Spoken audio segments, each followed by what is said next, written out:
Hey, I'm Paige DeSorbo, and I'm always thinking about underwear. I'm Hannah Berner, and I'm also thinking about underwear, but I prefer full coverage. I like to call them my granny panties.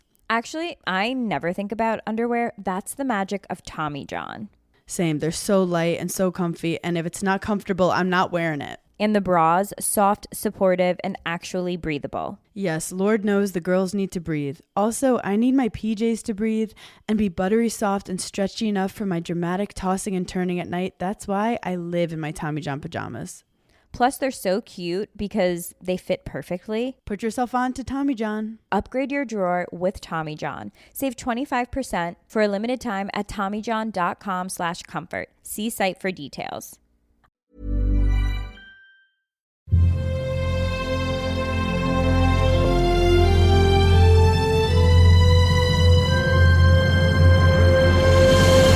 Welcome to LitReading. I'm Don McDonald.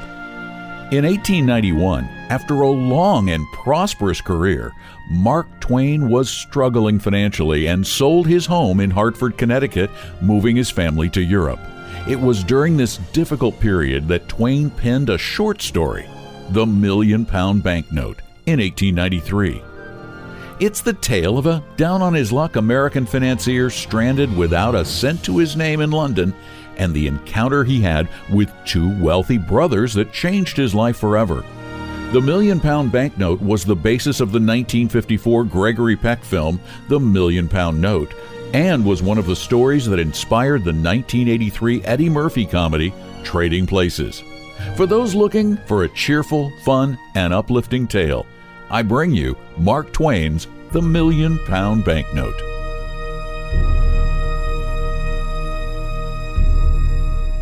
Chapter 1.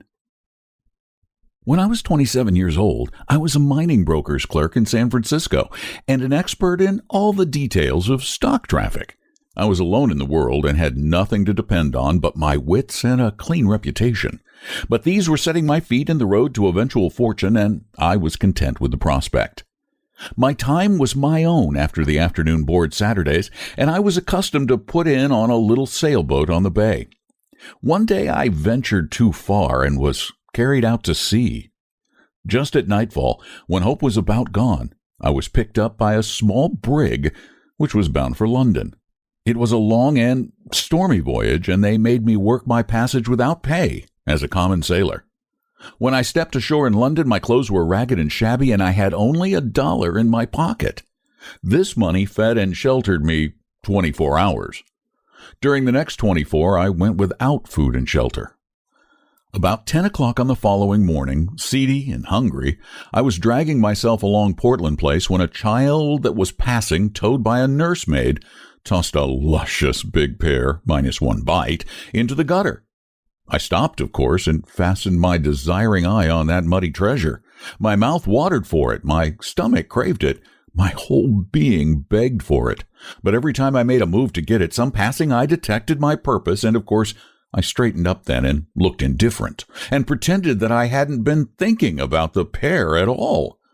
This same thing kept happening, and I couldn't get the pear. I was just getting desperate enough to brave all the shame and to seize it when a window behind me was raised and a gentleman spoke out of it saying, "Step in here, please."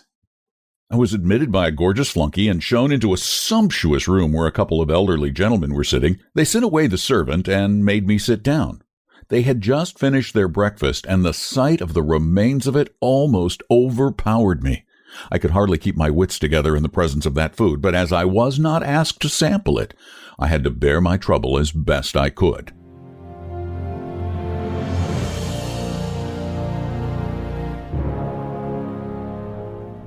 Chapter 2.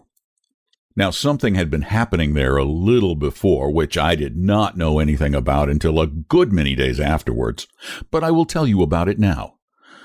Those two old brothers had been having a pretty hot argument a couple of days before and had ended it by agreeing to decide it by a bet, which is the English way of settling everything. You will remember that the Bank of England issued 2 notes of £1,000,000 each to be used for a special purpose connected with some public transaction with a foreign country. For some reason or other, only one of these had been used and canceled. The other still lay in the vaults of the bank. Well, the brothers, chatting alone, happened to get to wondering what might be the fate of a perfectly honest and intelligent stranger who should be turned adrift in London without a friend and with no money but that £1 million banknote, and no way to account for his being in possession of it. Brother A said he would starve to death. Brother B said he wouldn't. Brother A said he couldn't offer it at a bank or anywhere else because he would be arrested on the spot. So they went on disputing till Brother B said he would bet £20,000 that the man would live 30 days anyway on that million and keep out of jail too. Brother A took him up. Brother B went down to the bank and bought that note. Just like an Englishman, you see, plucked to the backbone. Then he dictated a letter, which one of his clerks wrote out in a beautiful round hand, and then the two brothers sat at the window a whole day watching for the right man to give it to. They saw many honest faces go by that were not intelligent enough, many that were intelligent but not honest enough, many that were both, but the possessors were not poor enough, or if poor enough, were not strangers. But there was always a defect until I came along. But they agreed that I filled the bill all around. So they elected me unanimously, and I was now waiting to know why I was called. They began to ask me questions about myself, and pretty soon they had my story. Finally, they told me I would answer their purpose. I said I was sincerely glad and asked what it was.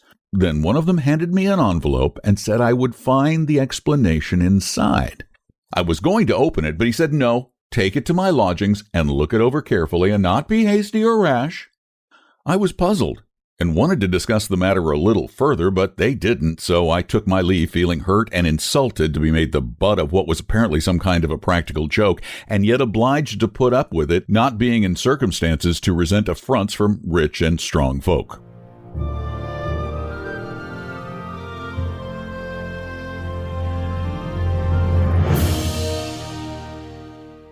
Chapter 3. I would have picked up the pear now and eaten it before all the world, but it was gone, so I had lost that by this unlucky business, and the thought of it did not soften my feeling towards those men. As soon as I was out of sight of that house, I opened my envelope and saw that it contained money.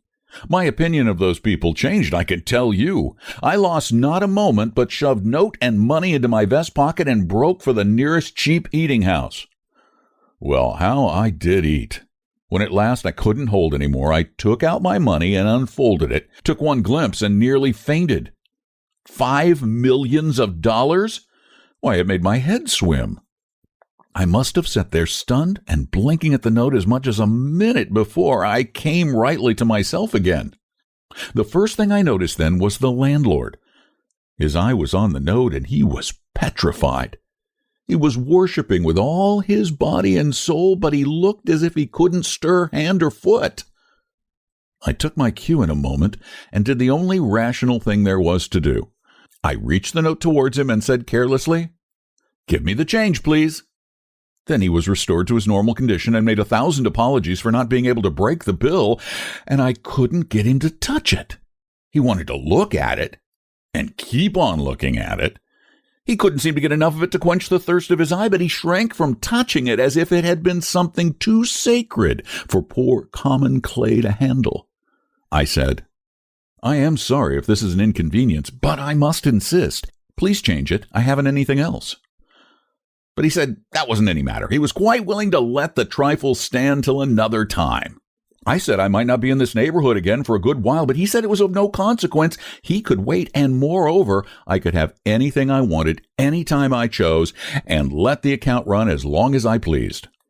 He said he hoped he wasn't afraid to trust as rich a gentleman as I was, merely because I was of a merry disposition and chose to play larks on the public in the matter of dress. But this time another customer was entering, and the landlord hinted to me to put the monster out of sight. And then he bowed me all the way to the door, and I started straight for that house and those brothers to correct the mistake which had been made before the police should hunt me up and help me do it. I was pretty nervous. In fact, I was pretty badly frightened, though, of course, I was no way in fault. But I knew men well enough to know that when they find they've given a tramp a £1 million bill when they thought it was a £1, they are in a frantic rage against him instead of quarreling with their own nearsightedness as they ought. As I approached the house, my excitement began to abate, for all was quiet there. which made me feel pretty sure the blunder was not discovered yet.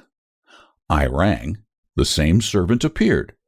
I asked for those gentlemen. They are gone. This in the lofty, cold way of that fellow's tribe. Gone? Gone where?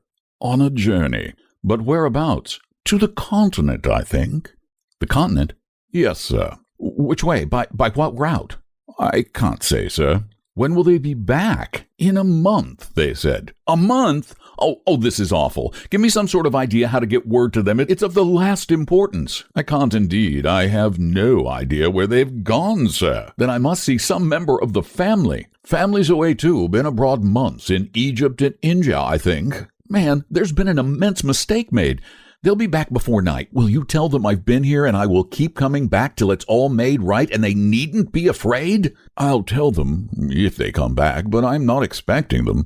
They said you would be here in an hour to make inquiries, but I must tell you it's all right and they'll be here on time and expect you. So I had to give up and go away. What a riddle it all was. I was like to lose my mind. They would be here on time? What could that mean? Oh, the letter would explain, maybe. I had forgotten the letter. I got it out and read it. This is what it said. You are an intelligent and honest man, as one may see by your face. We conceive you to be poor and a stranger. Enclosed you will find a sum of money. It is lent to you for 30 days without interest. Report at this house at the end of that time. I have a bet on you. If I win it, you shall have any situation that is in my gift, any, that is, that you shall be able to prove yourself familiar with and competent to fill.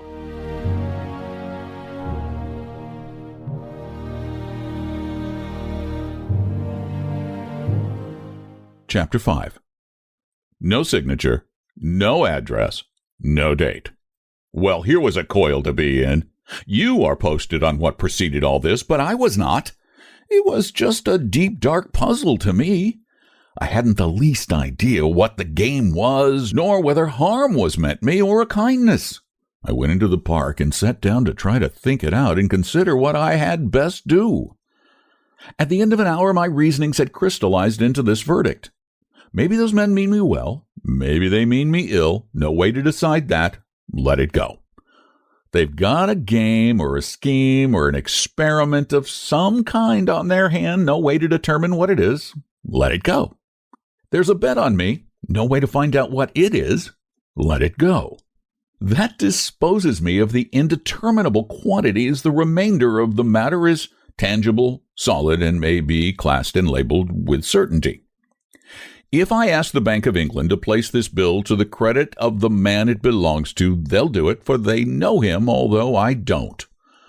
But they will ask me how I came in possession of it, and if I tell the truth, they'll put me in the asylum, naturally, and a lie will land me in jail.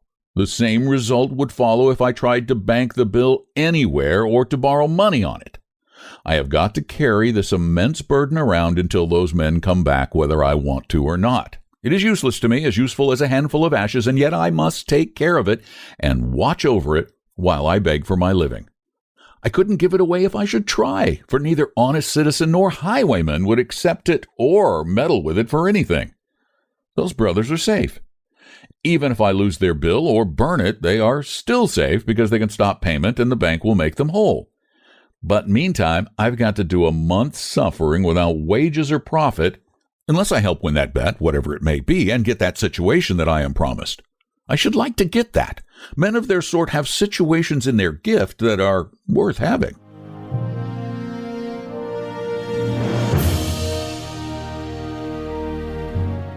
Chapter 6. I got to thinking a good deal about that situation. My hopes began to rise high. Without doubt, the salary would be large. It would begin in a month. After that, I should be all right. Pretty soon I was feeling first rate. By this time I was tramping the streets again.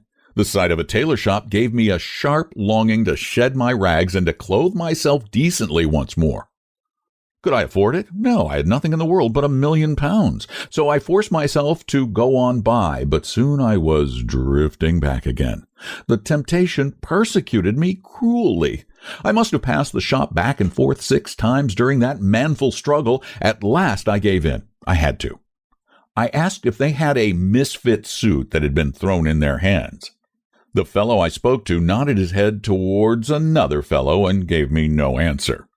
I went to the indicated fellow, and he indicated another fellow with his head, and no words. I went to him, and he said, "Pen to you presently." I waited until he was done with what he was at. Then he took me to the back room and overhauled a pile of rejected suits and selected the rattiest one for me.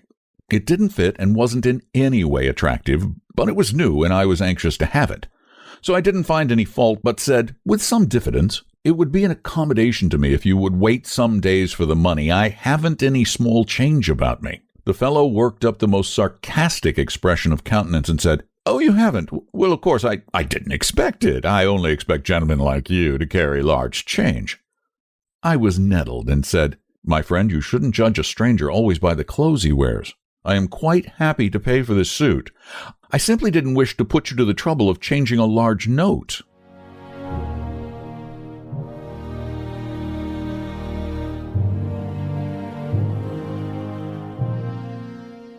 Chapter 7. He modified his style a little at that and said, though still with something of an air, "I didn't mean any particular harm, but as long as rebukes are going, I might say it wasn't quite your affair to jump to that conclusion that we couldn't change any note that you might happen to be carrying around. On the contrary, sir, we can." I handed the note to him and said, "Oh, very well, I apologize." And he received it with a smile, one of those large smiles which goes all around over and has folds in it and wrinkles and spirals and looks like the place where you have thrown a brick in a pond. And then, in the act of his taking a glimpse of the bill, this smile froze solid and turned yellow and looked like those wavy, wormy spreads of lava which you find hardened on little levels on the side of Vesuvius. I have never before saw a smile caught like that and perpetuated. The man stood there holding the bill and looking like that, and the proprietor hustled up to see what was the matter and said briskly, "Well, what's up? What's the trouble? What's wanting?" I said, "There isn't any trouble. I'm waiting for my change." Come, get him his change, Todd. Get him his change." Todd retorted, "Get him his change? It's easy to say, sir, but look at the bill yourself." The proprietor took a look, gave a low, eloquent whistle, then made a dive for the pile of rejected clothing and began to snatch it this way and that, taking all the time excitedly and as if to himself, "Sell an eccentric millionaire such an unspeakable suit as that? Todd's a fool, a born fool, always doing something like this. Drives every millionaire away from this place because he can't tell a millionaire from a tramp. It never could. Here's the thing I'm after. Please get those things off, sir, and throw them in the fire. Do me the favor to put on this shirt and this suit. It's just the thing, the very thing. Plain, rich, modest, and just ducally nobby. Made to order for a foreign prince. You may know him, sir, His Serene Highness the Hospodar of Halifax. Had to leave it with us and take a mourning suit because his mother was going to die, which she didn't. But that's all right. We can't have things the way that is the way they... There, trousers all right. They fit you to a charm, sir. Now to the waistcoat. Aha, right again. Now the coat. Lord, look at that now. Perfect, the whole thing. I never saw such a triumph in all my experience."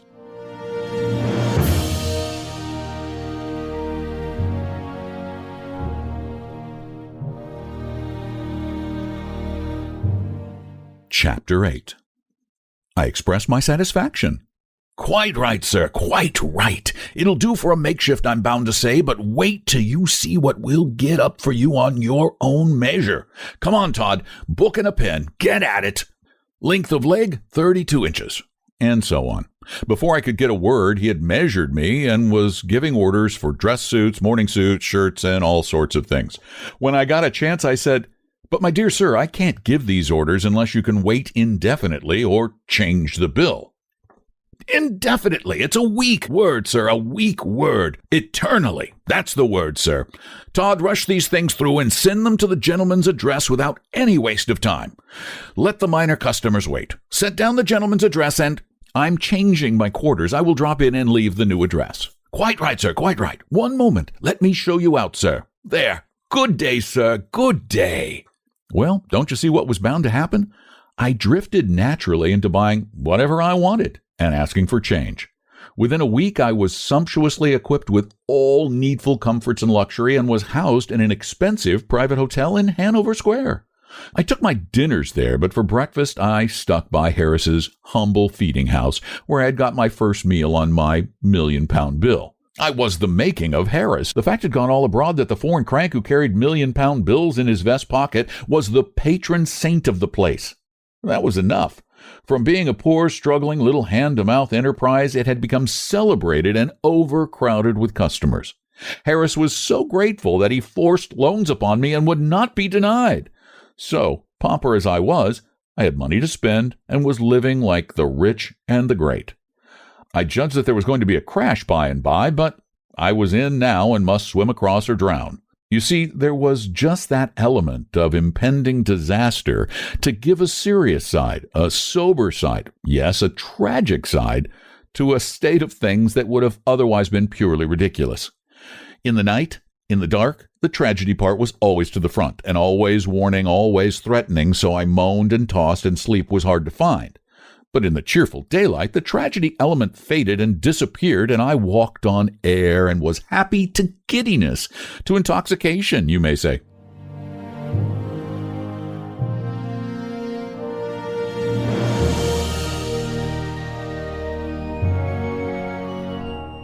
Chapter 9. And it was natural, for I had become one of the notorieties of the metropolis of the world, and it turned my head, not just a little, but a good deal. You could not take up a newspaper, English, Scotch, or Irish, without finding in it one or more references to the vest-pocket £1,000,000 and his latest doings and sayings. At first, in these mentions, I was at the bottom of the personal gossip column.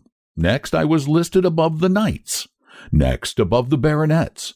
Next above the barons, and so on, climbing steadily as my notoriety augmented until I reached the highest altitude possible.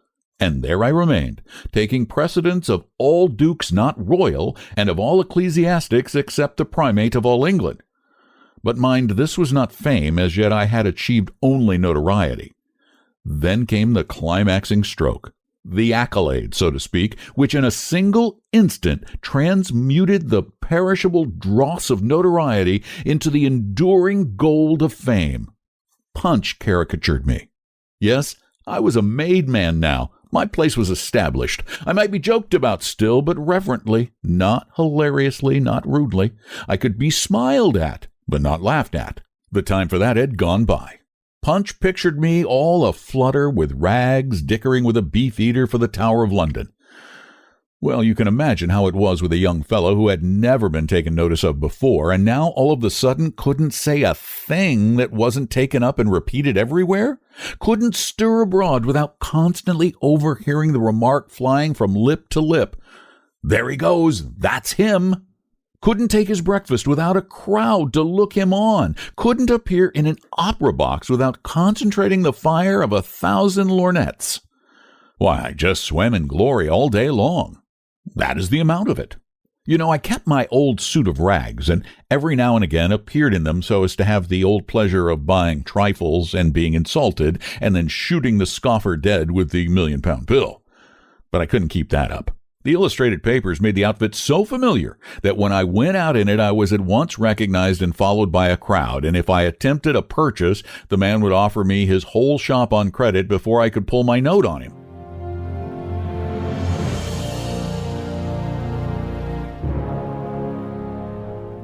Chapter 10. About the 10th day of my fame, I went to fulfill my duty to my flag by paying my respects to the American minister. He received me with the enthusiasm proper in my case, upbraided me for being so tardy in my duty, and said there was only one way to get his forgiveness, and that was to take the seat at his dinner party that night made vacant by the illness of one of his guests. I said I would, and we got to talking. It turned out that he and my father had been schoolmates in boyhood, Yale students together later, and always warm friends up to my father's death. So then he required me to put in at his house all the odd time I might have to spare, and I was very willing, of course.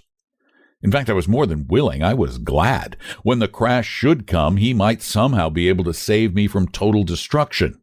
I didn't know how, but he might think of a way, maybe. I couldn't venture to unbosom myself to him at this late date, a thing I would have been quick to do in the beginning of this awful career of mine in London. No, I couldn't venture it now. I was in too deep. That is, too deep for me to be risking revelations to so new a friend. Though not clear beyond my depth as I looked at it, because you see, with all my borrowing, I was carefully keeping within my means. I mean, within my salary. Of course, I couldn't know what my salary was going to be, but I had a good enough basis for an estimate in the fact that if I won the bet, I was to have choice of any situation in that rich old gentleman's gift, provided I was competent. And I should certainly prove competent. I hadn't any doubt about that. And as to the bet, I wasn't worrying about that. I had always been lucky. Now, my estimate of the salary was $600 to $1,000 a year. Say $600 for the first year, and so on up year by year, till I struck the upper figure by proved merit. At present, I was only in debt for my first year's salary. Everybody had been trying to lend me money, but I had fought off most of them on one pretext or another, so this indebtedness represented only £300 of borrowed money. The other $300 represented my keep and my purchases. I believed my second year's salary would carry me through the rest of the month if I went on being cautious and economical, and I intended to look sharply out for that. My month ended, my employer back from his journey, I should be all right once more, for I should at once divide the 2 years' salary among my creditors by assignment and get right down to my work.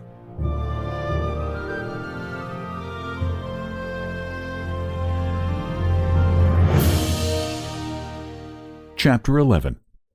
It was a lovely dinner party of 14. The Duke and Duchess of Shoreditch and their daughter, the Lady Anne Grace Eleanor Celeste, and so forth de Bohun, the Earl and Countess of Newgate, Viscount Cheapside, Lord and Lady Blatherskite, some untitled people of both sexes, the minister and his wife and daughter, and his daughter's visiting friend, an English girl of 22 named Portia Langham, whom I fell in love with within 2 minutes, and she with me. I could see it without glasses. There was still another guest, an American, but I'm a little ahead of my story. While the people were still in the drawing room, whetting up for dinner and coldly inspecting the latecomers, the servant announced, "Mr. Lord Hastings." The moment the usual civilities were over, Hastings caught sight of me and came straight with cordially outstretched hand, then stopped short when about to shake and said, with an embarrassed look, "I beg your pardon, sir. I thought I knew you." "Why, you do know me, old fellow." "No. Are you the... Vest-pocket monster?" "I am indeed. Don't be afraid to call me by my nickname. I'm used to it." Well, this is a surprise. Once or twice I've seen your name coupled with the nickname, but it never occurred to me that you could be the Henry Adams referred to. Why, it isn't 6 months since you were clerking away for Blake Hopkins in Frisco on a salary and sitting up nights on an extra allowance helping me arrange and verify the Gould and Curry extension papers and statistics. The idea of your being in London and a vast millionaire and a colossal celebrity, why, it's the Arabian Nights come again. Man, I can't take it all in. Can't realize it. Give me time to settle the whirl in my head. The fact is, Lloyd, you are no worse off than I am. I can't realize it myself. Dear me, it is stunning now, isn't it? Why, it's just 3 months today since we went to the Miners' Restaurant. No, the What Cheer. Right, it was the What Cheer. Went there at 2 a.m. and had a chop and coffee after a hard 6-hour grind over those extension papers. And I tried to persuade you to come to London with me and offered to get leave of absence for you and pay all your expenses and give you something over if I succeeded in making the sale. But you would not listen to me, said I wouldn't succeed, and you couldn't afford to lose the run of business and be no end of time getting the hang of things again when you got back home. And yet, here you are. How odd it all is. How did you happen to come, and whatever did give you this incredible start? Oh, just an accident. It's a long story. A romance, a body may say. I'll tell you about it, but not now. When? The end of the month. That's more of a fortnight yet. It's too much of a strain on a person's curiosity. Make it a week. I can't. You'll know why by and by. But how's trading getting along? His cheerfulness vanished like a breath, and he said with a sigh, "You were a true prophet, Hal. A true prophet. I wish I hadn't come. I don't want to talk about it. But you must. You must come and stop with me tonight when we leave here and tell me all about it." "Oh, may I? Are you in earnest?" And the water showed in his eyes. "Yes, I want to hear the whole story. Every word."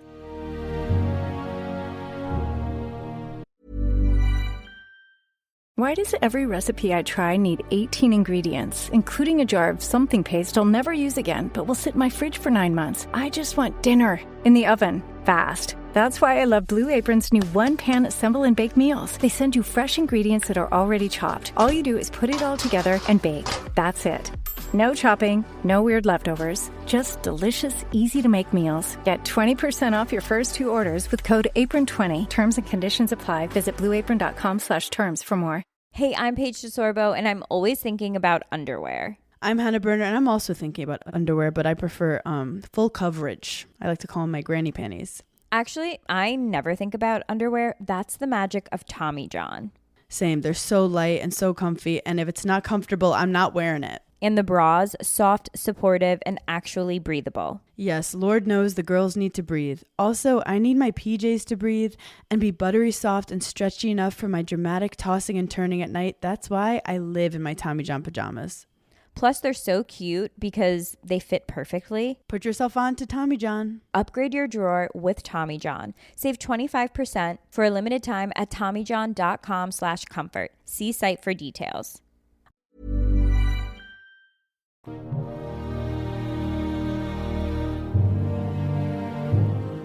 Chapter 13. I'm so grateful just to find a human interest once more, in some voice and in some eye, in me and affairs of mine. After what I've been through, Lord, I could go down on my knees for it.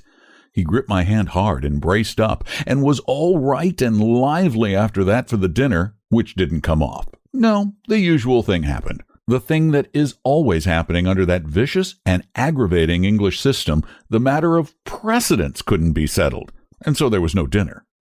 Englishmen always eat dinner before they go out to dinner because they know the risks they're running, but nobody warns the stranger, and so he walks placidly into trap.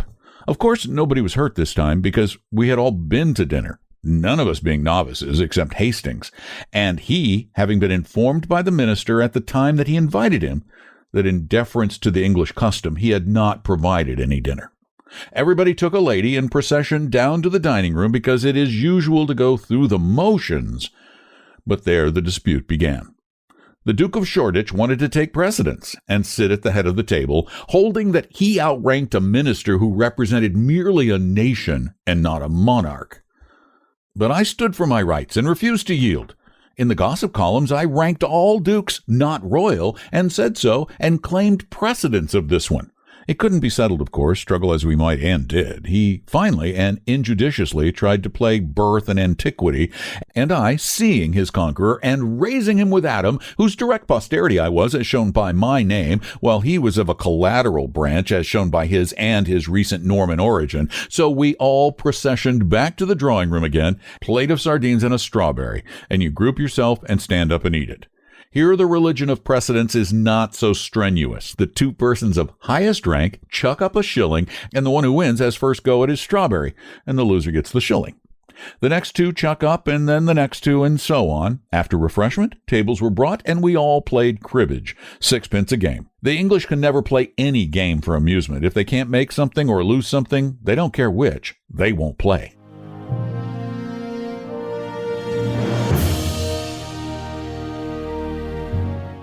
Chapter 14. We had a lovely time. Certainly 2 of us had, Miss Langham and I. I was so bewitched with her that I couldn't count my hands if they went above a double sequence. And when I struck home, I never discovered it and started up the outside row again and would have lost the game every time, only the girl did the same, she being in just my condition, you see. And consequently, neither of us got out or cared to wonder why we didn't. We only just knew we were happy and didn't wish to know anything else and didn't want to be interrupted. And I told her, I did indeed, told her I loved her. And she blushed till her hair turned red. But she liked it. She said she did. Oh, there was never such an evening. Every time I pegged, I put on a postscript. Every time she pegged, she acknowledged receipt of it, counting the hands all the same. Why, I couldn't even say 2 for his heels without adding, my, how sweet you do look. And she would say 15-2, 15-4, 15-6, and a pair are 8, and 8 or 16. Do you think so? Peeping out aslant from under her lashes, so sweet and cunning. Oh, it was just 2-2. Well, I was perfectly honest and square with her. Told her I hadn't a cent in the world but just the £1,000,000 note she'd heard so much talk about, and it didn't belong to me, and that started her curiosity, and then I talked low and told her the whole history right from the start, and it nearly killed her laughing. What in the nation she could find to laugh about I couldn't see, but there it was. Every half-minute some new detail would fetch her, and I would have to stop as much as a minute and a half to give her a chance to settle down again. Why, she laughed herself lame, she did. Indeed, I never saw anything like it. I mean, I never saw a painful story, a story of a person's troubles and worries and fears produce just that kind of effect before. So I loved her all the more, seeing she could be so cheerful when there wasn't anything to be cheerful about, for I might soon need that kind of wife, you know, the way things looked. Of course, I told her we should have to wait a couple of years till I could catch up on my salary, but she didn't mind that, only she hoped I would be as careful as possible in the matter of expenses and not let them run the least risk of trenching on our third year's pay. Then she began to get a little worried and wondered if we were making any mistake in starting the salary on a higher figure for the first year than I would get. This was good sense, and it made me feel a little less confident than I had been feeling before, but it gave me a good business idea, and I brought it frankly out.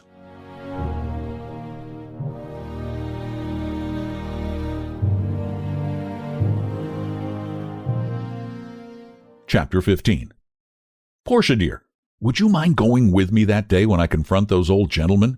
She shrank a little but said, No, if my being with you would help hearten you, but would it be quite proper, do you think? No, I don't know that it would. In fact, I'm afraid it wouldn't, but you see, there's so much dependent upon it that then I'll go anyway. Then I'll go with you, proper or improper, she said, with a beautiful and generous enthusiasm. Oh, I shall be so happy to think I'm helping. Helping, dear? Why, you'll be doing it all. You're so beautiful and so lovely and so winning that with you there, I can pile our salary up till I break those good old fellows, and they'll never have the heart to struggle. Sure, you should have seen the rich blood mount and her happy eyes shine. You wicked flatterer. There isn't a word of truth in what you say, but I'll still go with you. Maybe it will teach you not to expect other people to look with your eyes. Were my doubts dissipated? Was my confidence restored? You may judge by this fact. Privately, I raised my salary to $1,200 the first year on the spot. But I didn't tell her. I saved it for a surprise. All the way home, I was in the clouds, hasting, talking, I not hearing a word. When he and I entered my parlor, he brought me to myself with his fervent appreciations of my manifold comforts and luxuries. Let me stand here a little and look my fill. Dear me, it's a palace. It's just a palace. And in it everything a body could desire, including a cozy coal fire and supper standing ready. Henry, it doesn't merely make me realize how rich you are. It makes me realize to the bone, to the marrow, how poor I am and how miserable, how defeated, routed, annihilated.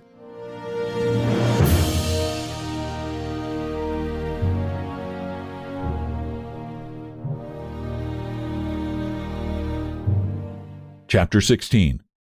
Plague take it. This language gave me cold shudders. It scared me broad awake and made me comprehend that I was standing on a half-inch crust with a crater underneath. I didn't know I'd been dreaming. That is, I hadn't been allowing myself to know it for a while back, but now, oh dear, deep in debt, not a cent in the world, a lovely girl's happiness or woe in my hands, and nothing in front of me but a salary which might never, would never materialize. Oh, I am ruined past hope. Nothing can save me. Henry, the mere unconstrained drippings of your daily income would... Oh, my daily income. Here, down with this hot scotch and cheer up your soul. Here's with you. Oh, no, you're hungry. Sit down and... Not a bite for me. I'm past it. I can't eat these days, but I'll drink till I drop. Come. Barrel for barrel, I'm with you. Ready? Here we go. Now then, Lloyd, unreel your story while I brew. Unreel it? What, again? Again? What do you mean by that? Why, I mean, do you want to hear it over again? Do I want to hear it over again? This is a puzzler. Wait, don't take any more of that liquid. You don't need it. Look here, Henry. You alarm me. Didn't I tell you the whole story on the way here? You? Yes, I.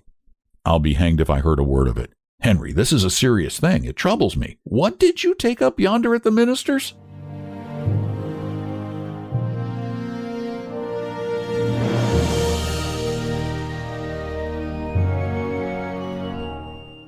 Chapter 17. Then it all flashed on me, and I owned up like a man. I took the dearest girl in this world prisoner. And then he came with a rush, and we shook and shook and shook till our hands ached, and he didn't blame me for not having heard a word of the story, which had lasted while we walked 3 miles. He just sat down then, like the patient good fellow he was, and told it all over again. Synopsized, it amounted to this. He had come to England with what he thought was a grand opportunity. He had an option to sell the Gould & Curry extension for the locators of it and to keep all he could get, over $1 million.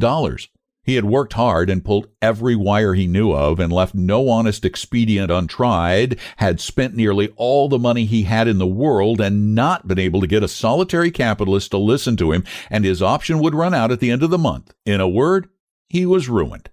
Then he jumped up and cried out, "Henry, you can save me. You can save me, and you're the only man in the universe who can. Will you do it? Won't you do it? Tell me how. Speak out, my boy. Give me $1 million and my passage home for my option. Don't refuse." I was in a kind of agony. I was right at the point of coming out with the words, "Lloyd, I'm a pauper myself, absolutely penniless and in debt." But a white-hot idea came flaming through my head, and I gripped my jaws together and calmed myself down till I was as cold as a capitalist. And then I said, in a commercial and self-possessed way, "I will save you, Lloyd." "Then I'm already saved. God be merciful to you forever. If ever I..."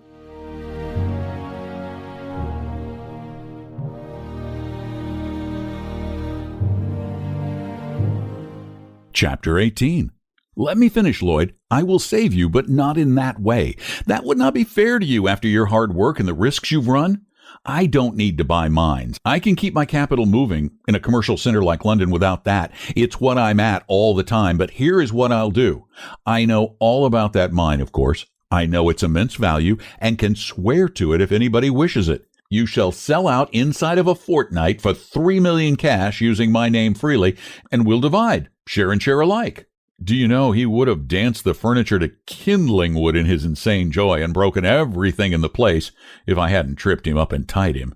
Then he lay there, perfectly happy, saying, "I may use your name. Your name, think of it. Man, they'll flock in droves. These rich Londoners, they'll fight for that stock. I'm a made man. I'm a made man forever, and I'll never forget you as long as I live."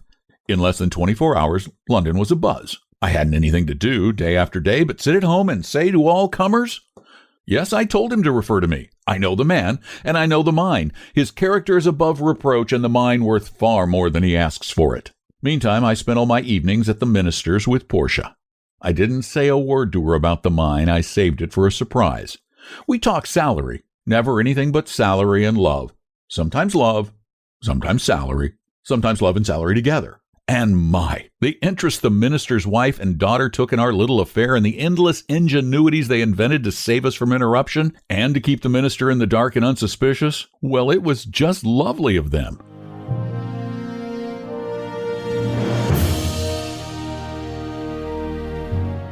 Chapter 19.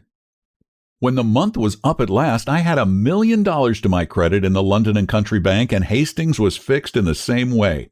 Dressed at my level best, I drove by the house in Portland Place, judged by the look of things that my birds were home again, and went on toward the minister's and got my precious, and we started back, talking salary with all our might. She was so excited and anxious that it made her just intolerably beautiful. I said, "Dearie, the way you're looking, it's a crime to strike for a salary a single penny under $3,000 a year. Henry, you'll ruin us." "Don't you be afraid. Just keep up those looks and trust to me. It'll all come out all right." So as it turned out, I had to keep bolstering up her courage all the way. She kept pleading with me and saying, "Oh, please remember that if we ask for too much, we may get no salary at all, and then what will become of us with no way in the world to earn our living?" We were ushered in by that same servant, and there they were, the 2 old gentlemen. Of course, they were surprised to see that wonderful creature with me, but I said, "It's all right, gentlemen. She's my future stay and helpmate." And I introduced them to her and called them by name. It didn't surprise them. They knew I would know enough to consult the directory. They seated us and were very polite to me and very solicitous to relieve her from embarrassment, and they put her as much at ease as they could. Then I said, "Gentlemen, I am ready to report." "We are glad to hear it," said my man, "for now we can decide the bet which my brother Abel and I made. If you have one for me, you shall have any situation in my gift. Have you the £1,000,000 note?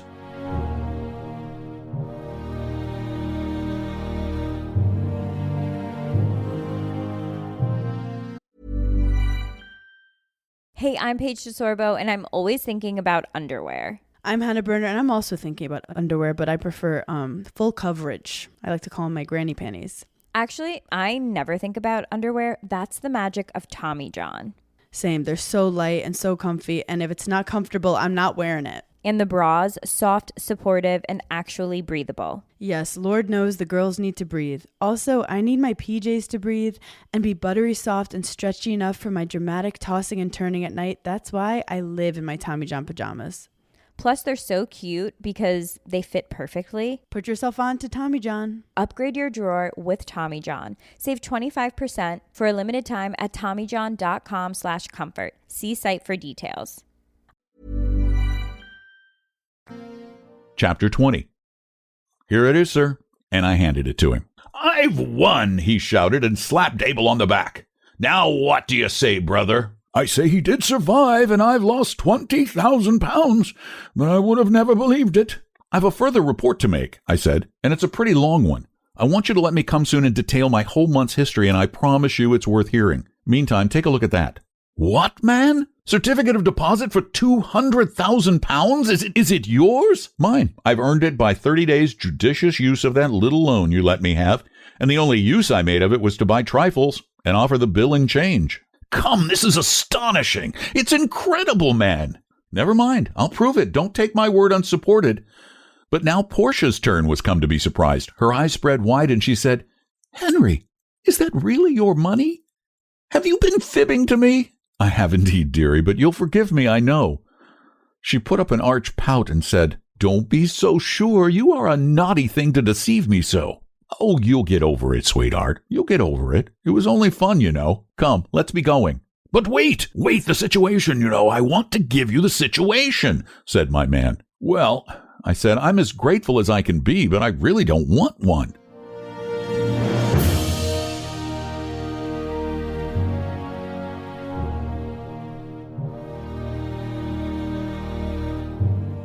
Chapter 21. But you can have the very choicest one in my gift.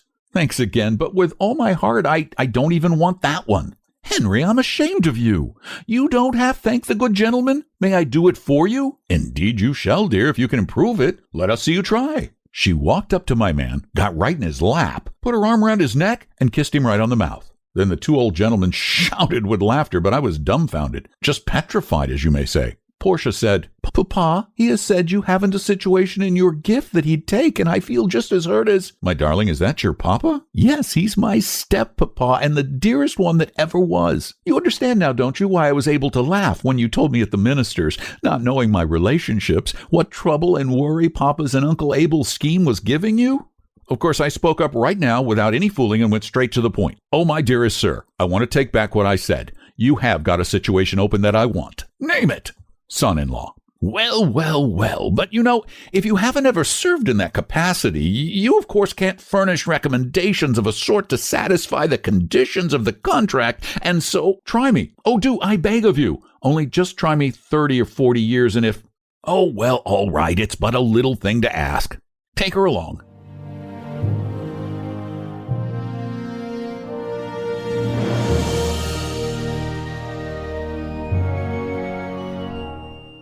Chapter 22. Happy we two? There are not words enough in the unabridged to describe it. And when London got the whole history a day or two later of my month's adventure with that banknote and how they ended, did London talk and have a good time? Yes. My Portia's papa took that friendly and hospitable bill back to the Bank of England and cashed it. Then the bank canceled it and made him a present of it. And he gave it to us at our wedding. And it has always hung in its frame in the sacredest place in our home ever since. For it gave me my Portia. But for it, I could not have remained in London, would not have appeared at the minister's, never should have met her, and so I always say, yes, it's £1,000,000, but as you can see, it never made but one purchase in its life, and then got the article for only about 1/10 part of its value. And that's the end. What made Twain's work popular both in the 19th century and today is the approachable style of storytelling. It's easy to slip into a comfortable Mark Twain tale and get lost in his simple but relatable story of our human experience, no matter how far-fetched the underlying concept. Shortly after writing the £1 Million Banknote, Twain both filed for bankruptcy and published his final novel, Pudd'nhead Wilson. In 1895, Twain embarked on a global lecture tour to pay off his debts, and about a year later lost his eldest daughter to meningitis, an emotional blow from which he never fully recovered. Twain died in 1910 at the age of 74. Thanks for allowing me to share a story with you. If you enjoy Lit Reading, please tell a friend, subscribe to the podcast, and if you really like it, leave a review. Thanks for listening. I'm Don McDonald.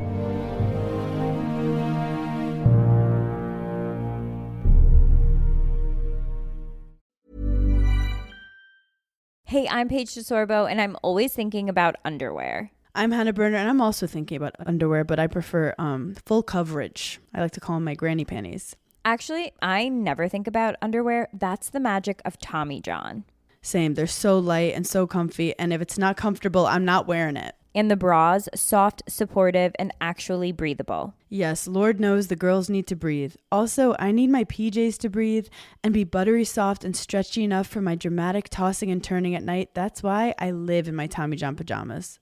Plus, they're so cute because they fit perfectly. Put yourself on to Tommy John. Upgrade your drawer with Tommy John. Save 25% for a limited time at TommyJohn.com/comfort. See site for details.